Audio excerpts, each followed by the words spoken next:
ত্রয়োদশ জাতীয় সংসদ নির্বাচনকে সামনে রেখে সীমানা পুনর্নির্ধারণে বাগেরহাটের একটি আসন কমিয়ে বাড়ানো হয় গাজীপুরের একটি আসন।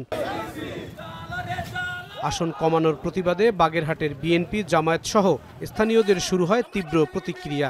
প্রতিবাদ সমাবেশ, সড়ক বন্ধ করে বিক্ষোভ, এমনকি হরতাল অবরোধের মতো কর্মসূচি পালন করে তারা। এ নিয়ে গেল 16 সেপ্টেম্বর ইসির সিদ্ধান্ত বাতিল চেয়ে বাগেরহাট প্রেস ক্লাব, জেলা আইনজীবী সমিতি, বিএনপি, জামায়াত হাইকোর্টে রিট দায়ের করে। ওই রিটের উপর শুনানি করে ইসির সিদ্ধান্ত বাতিল চেয়ে রুল জারি করে উচ্চ আদালত।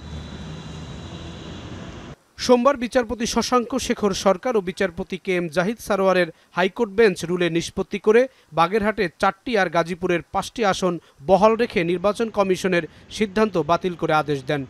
আদালত মনে করেছেন যে সিদ্ধান্ত দিয়েছে নির্বাচন কমিশন সেটা আইনের ব্যত্যয় ঘটিয়ে দিয়েছেন, সুতরাং আদালত এটা স্যাটিসফাইড করে বাগেরহাটে 4টি সিট পুনর্বহালের জন্য আদেশ প্রদান করেছে। 4 বাতিল করেছিল নির্বাচনী আসন 98 এবং 198কে যোগ করেছিল গাজীপুরে, 198টিকে এলিমিনেট করে 90 সিট, আসন সংখ্যা 98 যেটা, সেটাকে পুনর্বহাল করা হয়েছে। হাইকোর্টের এই আদেশে 2024 সালের নির্বাচন অনুযায়ী বাগেরহাট ও গাজীপুর জেলায় আসন বিন্যাস করে নির্বাচন করতে হবে।